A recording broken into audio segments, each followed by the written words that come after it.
জিলহজ মাস যাকে বলা হয়, এই জিলহজ মাস মুমিনের জন্য ইবাদতের আরেকটা মৌসুম। রমজানের পর সারা বছরের মধ্যে সবচেয়ে ফজিলতপূর্ণ দিন হইল আশারে জিলহিজ্জা, জিলহজ মাসের প্রথম 10 দিন।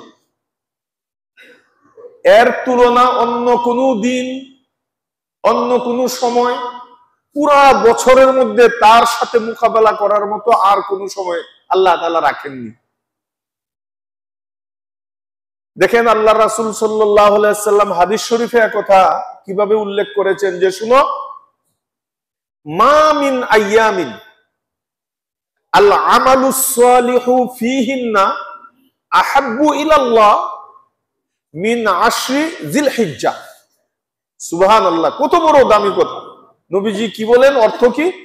শুনো, মা মিন আইয়ামিন, পুরা বছরে একটা দিনও নাই এমন, আল আমালুস সালিহু ফীহিন্না আহাব্বু ইলাল্লাহ, যে দিনগুলোর মধ্যে আমল করলে আল্লাহর কাছে সবচেয়ে বেশি পছন্দনীয় হবে এমন দিন বছরে আর নাই, শুধু মিন আশরি জিলহিজ্জা, জিলহজ মাসের প্রথম 10 দিনকে আল্লাহ রেখেছেন। এর তুলনা বছরে আর কোনো দিন নেই। অথচ এইগুলোর আলোচনাও আমাদের মধ্যে নাই, আমরা শুধু রমজান নিয়ে আছি।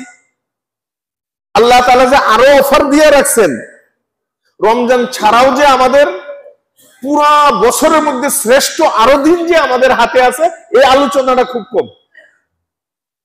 এর জন্য আল্লাহ পাক রব্বুল আলামিন আমাদেরকে, সর্বপ্রথম আমি আমার জন্য দোয়া করতেছি, এই আগত জিলহজ মাসের 10 দিনে কুরআন হাদিসের আলোকে যে আমলগুলো আল্লাহ এবং আল্লাহর রাসূল সাল্লাল্লাহু আলাইহি ওয়াসাল্লাম করতে বলেছেন, এগুলোকে আমাকে এবং আমার পরিবার পরিজনকে, আপনাদেরকে, আপনাদের পরিবার পরিজনকে আল্লাহ আমল করার তৌফিক দান করেন। যে আলোচনাগুলো হবে, আমরা যারা শুনছি সরাসরি, আমাদেরকেও, আর যারা নেটের মাধ্যমে, ভিডিওর মাধ্যমে শুনবেন, তাদেরকেও, দেশ বা দেশের বাহির থেকে আল্লাহ সকলকে এই 10টি দিন এই কুরআন হাদিসের মিজাজ অনুযায়ী, কুরআন হাদিসের বাতলানো তরিকা অনুযায়ী সহিভাবে এই সময়গুলোকে আমলের মাধ্যমে কাটানোর তৌফিক দান করে, বলেন আমিন। কি কি আমল করতে হবে? আল্লাহ পাক রব্বুল আলামিন কুরআনে ইরশাদ করেছেন যে 1 নাম্বার আমল হলো উযকুরুল্লাহা ফি আইয়ামিন মা'দুদাত, যে তোমরা এই নির্দিষ্ট কয়েকদিনের মধ্যে যখন তোমাদের কাছে আসবে, বেশি বেশি করে তোমরা আল্লাহর জিকির করবে।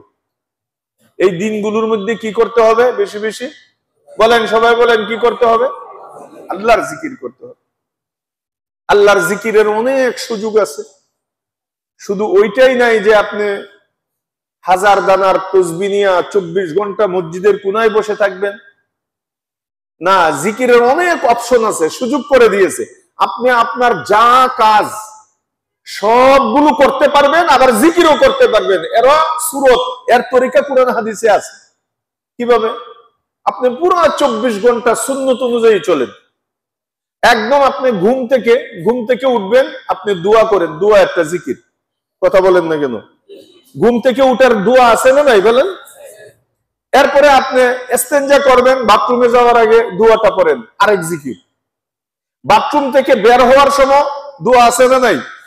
বের হওয়ার সময় বের হওয়ার দোয়াটা পড়েন, এই যে জিকির করতেছেন। এরপরে আপনি ওযু করবেন, ওযুর শুরুতে দোয়া আছে না নাই? আর ভাই কথা বলেন, এই যে জিকির।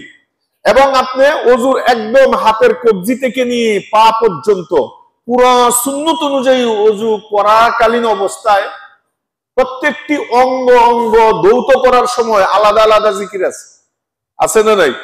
সময় কম, আর নাহলে প্রত্যেকটা জিকিরের প্রত্যেকটা দোয়া আপনাদেরকে শুনিয়ে দিতাম। পরবর্তীতে ইনশাআল্লাহ সুযোগ অনুযায়ী আপনাদেরকে বলব। প্রত্যেকটা আপনি কুলি করবেন, দোয়া আছে, নাকে পানি দিবেন, দোয়া আছে, মুখ ধুইবেন, দোয়া আছে, হাত ধৌত করবেন, দোয়া আছে, আপনি মাথা মাসা করবেন, দোয়া আছে, আপনার ডান হাতের দোয়া আলাদা, বাম হাতের দোয়া আলাদা, ডান পা দৌত করবেন, দোয়া আলাদা, বাম পার দোয়া আলাদা, ওযু শেষ কইরা পরে আকাশের দিকে তাকায় দোয়া আলাদা। কথা বলেন না কেন? এই দোয়া মানে জিকির। কথা বলেন না, জিকির হইতেছে কিনা? আপনি তো হার হামেশা জিকিরের মধ্যে আছে। এরপরে আপনি ওযু করে আসছেন, আসার পরে আপনি তেলাওয়াত শুরু করেন, একটু কোরআন শরীফ যা পারেন তেলাওয়াত করেন। আপনি পারেন না যে সূরাগুলো মুখস্থ আছে এগুলো পড়েন তেলাওয়াতের নিয়তে, এই যে জিকির। আল্লাহ রাসূল সাল্লাল্লাহু আলাইহি ওয়াসাল্লাম হাদিস শরীফে ইরশাদ করেছেন, আফজালুজ যিকরি তিলাওয়াতুল কুরআন। পৃথিবীর মধ্যে শ্রেষ্ঠ জিকির হইল কোরআন শরীফ তেলাওয়াত। সুবহানাল্লাহ বলেন না? সবচেয়ে উত্তম জিকির কি ভাই? তেলাওয়াতে কুরআন। আপনি ওযু সাইরা আবার জিকিরে বসেন, মাওলার সাথে কথা বলেন, কোরআন শরীফ তেলাওয়াত করেন, এই যে জিকির আরম্ভ হইল। আপনি ফজরের আগে একটু আধা ঘন্টা 15-20 মিনিট আগে উঠা ওযু কইরা আপনি 2-4 রাকাত নামাজ পড়েন। এই সময়টা হইলো পুরা 24 ঘন্টার মধ্যে সবচেয়ে দামি এবং বরকতময়। এবং হাদিস শরীফে আসছে এই সময় আল্লাহ বান্দার একদম নিকটে আসে। আল্লাহ কিভাবে আসেন এটা আল্লাহ জানেন, ওই চিন্তা আমাদের করার দরকার নেই। কিন্তু হাদিসে আসছে আল্লাহর রহমত এবং আল্লাহ পাক রব্বুল আলামিনের জালালিয়ত, আল্লাহ পাক রব্বুল আলামিনের সেই রহমানিয়ত, এটা একদম বান্দার কাছে আইসা হাতছানি দিয়া বান্দাকে ডাকতে থাকে, আলা আমি মুস্তাগফিরিন ফাগফির আল্লাহ, আমি তো তোমার কাছে আসছি, তোমার কি কোনো চাওয়া আছে, পাওয়া আছে, তোমার মাপ চাওয়ার আছে, তোমার অসুখ অসুবিধা, তোমার রিজিকের অভাব অনটন, তোমার মেয়ে বিবাহ দিতে পারতেছো না, তোমার পরিবারের সমস্যা, বলো দেখি। এখন তো আমি তোমার কাছে আমার রহমতের দরজার সব কয়টা গেট খুলে তোমার কাছে উপস্থিত, তুমি চাইতে দেরি, আমি দিতে দেরি করব না। এই সময়টা হলো ফজরের পূর্বে, কিছুক্ষণ পূর্বে আমরা উঠে ওযু করে 2-4 রাকাত নামাজ পড়ে, এটা হলো চাওয়া এবং পাওয়ার সময়। এই সময় দুনিয়ার কেউ দেখে না, আপনি ইচ্ছা করলেও কাউকে দেখায় নামাজ পড়তে পারবেন না। এই সময় কোনো অহংকার থাকে না, এই সময় কোনো তাকাব্বুরি থাকে না, এই সময় কোনো রিয়া থাকে না, এই সময় লোক দেখানোর কোনো মোহ থাকে না, একমাত্র আপনি আর আপনার মাওলা। এই জন্য একাগ্র চিত্তে ওই সময় যে দোয়াটা করবেন, আপনার মনের ব্যথা সব বলেন। এমনকি বুখারী শরীফে আছে, ওয়াইজাস্তাআনতা ফাস্তাইন বিল্লাহ, চাইবা যখন ডাইরেক্ট কার কাছে চাবা? বলেন না কেন কার কাছে যাবা?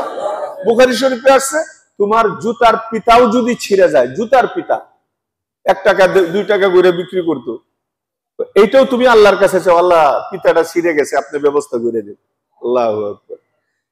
হাদিসে আসছে, তোমার ঘরের লবণ নাই, লবণ কি লাখ টাকা দামের নাকি? 1 চিমটি লবণ আর কত, একটা তরকারির মধ্যে 8 আনার লবণ হইলেই হয়ে যায়, 1 টাকার লবণ হইলে হয়ে যায়। কিন্তু আল্লাহ রাসূল আমাদেরকে শিক্ষা দিয়েছেন, লবণও যদি না থাকে এটা আগে আল্লাহর কাছে চাও, এরপরে চেষ্টা করো। সুবহানাল্লাহ। মাখলুকের কাছ থেকে হাতটা গুটিয়ে নাও, খালেকের কাছে হাত পাতো। ওয়াইজাস্তাআনতা ফাস্তাইন বিল্লাহ, যার কাছে চাইলে খুশি হয় তার কাছে চাও, আর যার কাছে চাইলে বেজার হয় তার থেকে মুখ ফিরিয়ে নাও। মানুষ যতই আপনাকে মহব্বত করে, পছন্দ করে, যেদিন থেকে আপনি চাওয়া শুরু করবেন সে মনে মনে আপনার থেকে অ্যাবাউট করে চলতে চেষ্টা করবে। আপনারা দেখলে অন্য গলিতে যাবে, অত মনে হয় চাইবো। চাইতে কেউ পছন্দ করে না, এমনি চা খাওয়া দিবে, সবকিছু করবে, কিন্তু আপনি চাইবেন, আপনি তার চোখ থেকে নিচে নেমে যাবেন। আর আল্লাহ বলে, আমার কাছে যত চাইবে তোমাকে তত উপরে উঠাবো। দুইটা একদম আলাদা মেরু, 2 মেরু। কিন্তু আমরা উল্টা সমজিলে রে রাম, রামে উল্টা বুঝলো। যার কাছে চাইলে খুশি হয় ওর সাথে সম্পর্কই নাই, চাই না। আর যার কাছে চাইলে একদম সম্পর্ক নষ্ট হয়ে যায় তার পিছনে গুড়গুড় করি। এই জন্য চাইতে হবে একমাত্র কার কাছে? আর চাওয়ার সবচেয়ে উত্তম সময় হলো শেষ রাত্রে। ওই সময় যা ইচ্ছা তা চান। আল্লাহ আমার ছেলের অসুখ, আমার মেয়ের অসুখ, আমার বিবির সাথে আল্লাহ মোহব্বত বাড়াইয়া দেন, অমুকে আমাকে ভুল বুঝাবুঝি বুঝতেছে, আমার অমুক কেস আছে, আল্লাহ আমার অমুক পেরেশানি আছে, চায়া দেখেন না পানির মতো সহজ হয়ে যাবে। আর যেদিন চাইবেন, চাইতে চাইতে চোখ থেকে 1-2 ফোঁটা পানি ঝরাইয়া দিবেন, সারাটা দিন আপনার কি যেন একটা আনন্দ, আপনি নিজেও জানেন না। রুহানি খুরাক পাইছে, মনটা শান্তিতে ভরপুর, সারাটা দিন আপনি হাস্যাস বাশ্বাস, আপনি উজ্জ্বল চেহারা, আপনার কি জানি একটা মজা লাগতেছে, আপনি নিজেও জানেন না। এটা হলো ওই যে ভিতরে একটা ভিটামিন ঢুকছে, শরীরে ভিটামিন ঢুকলে যেরকম দেহ তাজা হয়, দোয়া করলে চোখের পানি ঝরাইলে রূহ তাজা হয়, আর রূহ তাজা হইলে শরীর ভালো থাকে। কারণ মন ভালো যার সব ভালো তার। हर चीज में लज्जत हो अगर दिल में मजा हो, हर चीज में लज्जत हो अगर दिल में मजा हो। ও ভাই, দিলে যদি শান্তি থাকে সব জায়গায় শান্তি, আর দিলে যদি মজা না লাগে, রসগোল্লা আনলেও কেমন কেমন লাগে না রে ভাই, যে আমার খাইতে ভালো লাগে না, টেনশন টেনশন, কিচ্ছু ভালো লাগে না। এসির মধ্যে থাকেও গাম, ভিতরে ঘামতেছে, শান্তি নাই, অশান্তি। আসলে শান্তিদাতাকে আল্লাহ তাআলা এক কথায় কোরআন শরীফে বলেছেন, আলা বিযিকরিল্লাহি তাতমাইন্নুল কুলুব, আল্লাহর জিকিরের দ্বারা তোমার শান্তি আসবে, আল্লাহর স্মরণের দ্বারা। জিকির মানে স্মরণ, জিকির মানে কি ভাই? তাহলে এই যে আমরা প্রত্যেকটা পদক্ষেপে আমরা দোয়া পড়তেছি, এর অর্থ আল্লাহকে স্মরণ করতেছি। দোয়া মানে আল্লাহর নাম নিয়ে এই কাজটা আমি করতেছি। এরপরে আমি মসজিদে গেলাম, মসজিদে যাওয়ার পরে ফজরের নামাজের জন্য যা আজানের পরে 2 রাকাত সুন্নত পড়লাম। আজানের পরে আমি সুন্নত পড়ার পর ফরজের জন্য অপেক্ষা করতে লাগলাম। হাদিস শরীফে আল্লাহর রাসূল এই ব্যাপারে বলছেন, তুমি যতক্ষণ অপেক্ষা করবা 2 রাকাত পড়া তুমি ফরজের জন্য অপেক্ষা করতেছো, তুমি মনে করো না তুমি বসে রইছো। হাদিস উল্টায়া দেখো, নবীজি বলেছেন ফরজ পর্যন্ত যত মিনিট যত সেকেন্ড তুমি বসে আছো, ফেরেশতা তোমার ডান কাঁধে বৈশা লিখতে থাকবে, ও বৈশা নাই, ও খালি নামাজ পড়তেছে নামাজ পড়তেছে, নামাজের সব দিতে থাকবে। ইন্তিজারুস সলাতি সলাহ, নামাজের অপেক্ষা করা, এটাও নামাজের মধ্যে গণ্য। তাহলে আমি মসজিদে বৈশা থাকা, মসজিদে একটু সময় দিতে পারা, এটা আমি কেমন যেন নামাজ পড়তেছি। আর মসজিদে বসে আমি কি করব? চুপ বসে থাকবো না, হয়তো কোরআন তেলাওয়াত করব, অথবা সুবহানাল্লাহ আলহামদুলিল্লাহ 3 তাসবিহ 12 তাসবিহ। কোন পীর মাশায়েখে হাক্কানি উলামায়ে কেরামের হাতে হাত দিয়ে যদি আমার সম্পর্ক থাকে, উনি আমাকে সকাল সন্ধ্যায় কোরআন হাদিস অনুযায়ী যে জিকির গুলো আমাকে পড়তে বলেছেন, আমি এগুলো বসে বসে পড়ব। এর দ্বারা কি হবে? আবু হুরায়রা রাদিয়াল্লাহু তাআলা আনহুকে নবীজি একবার বলতেছেন, আবু হুরায়রা, তুমি যখন জান্নাতের বাগানে ঢুকবে তুমি ফল খেও। ইয়া রাসূলুল্লাহ, আমি তো এখনো মরি নাই, জান্নাতে যাই নাই, জান্নাতের বাগান কোথায় পাবো, আবার ফলও কোথায় পাবো? ও তুমি তো হলো বুঝো নাই আমার কথা। জান্নাতের বাগান হইলো মসজিদ, সুবহানাল্লাহ, আর ফল হইলো ওইখানে বসে বসে সুবহানাল্লাহ আলহামদুলিল্লাহ যত বলবা তুমি তো ফল খাইতেছো। একবার সুবহানাল্লাহ বলবা, জান্নাতে বাগানে তোমার গাছ উঠতেছে, ফল হইতেছে। এই জন্য আমরা মসজিদের মধ্যে ভাই 2-4 মিনিট একটু বেশি কাটানোর চেষ্টা করব। কি লাভ তাড়াতাড়ি বের হইয়া দোকানে বইসা গীবত শেখায়াত? আপনি গীবত না করলেও আরেকজন গীবত করতেছে, এটা আপনার কানে আসতেছে। গীবত শোনা যেমন গুনাহ, গীবত করা এমন গুনাহ, দুইটা সমান সমান। আর গীবতের ন্যূনতম কয়েকটা বড় বড় গুনাহ হলো, একটা হলো তো আপন মরা মৃত ভাইয়ের গোশত চাবায়া চাবায়া খাওয়া, আর একটা হলো নাউজুবিল্লাহ আপন মায়ের সাথে জিনা করার চেয়ে আরো বড় গুনাহ। অথচ এইগুলো আমরা গীবত, আর এখন আর গীবত নাই, এখন হচ্ছে ঘি ভাত, ঘি আর ভাত, এই দুটো মিললে ঘিবাত হয়ে গেছে। ঘি আর ভাত যেরকম নাকি মজা, এখন আমরা 4 হোটেলে উরে বাবা গীবত করতেছে আর চা টানতেছে, কি মজা, মানে চার সাথে গীবত মিশায়া মিশায়া খাইতেছে। এই জন্য এখান থেকে আমাদের লোকালয় থেকে যত বেশি আপনি আলাদা থাকবেন, আল্লাহ পাক রব্বুল আলামিনের সান্নিধ্যে তত তাড়াতাড়ি পৌঁছবেন। আর যত বেশি মানুষের কাছে আপনি মিশবেন, তত আল্লাহ থেকে দূরে সরে যাবেন। হ্যাঁ, যদি আল্লাহওয়ালাদের মজলিস হয়, জিকিরের মজলিস হয়, ফিকিরের মজলিস হয়, তাহলে আপনার রুহানি উন্নতি হবে, ওইটা তো ঠিক আছে। তাহলে দেখেন ওইখানেও আমাদের জিকির, মসজিদে বসে আমি জিকির করলাম, এরপরে ফজরের নামাজ হলো।